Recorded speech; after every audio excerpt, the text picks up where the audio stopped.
ეს გადაცემა დაახლოებით თვე ნახევრის წინ დაიგეგმა. გადაცემა უნდა მომზადებულიყო ადამიანზე, რომელიც ამ ქალაქის მერი იყო 9 წელი. გადაცემა რესპონდენტის გარეშე დარჩა, თუმცა გადავწყვიტე გეგმები არ შევცვალო. გამარჯობა. როგორ ხართ?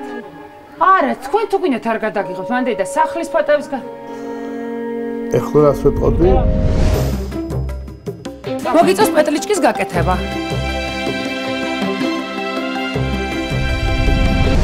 სულ გალავანია? მოგვიწევს ფაქტობრივად იმის გადაღება რა. მისი ცხოვრების ამ ეტაპზე ყველაზე მეტად მიკურს ის, რომ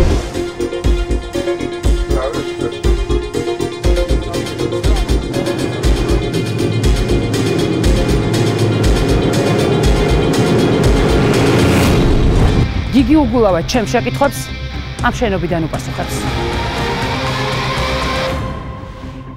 ნანუკა შოუ რუსთავი 2-ზე.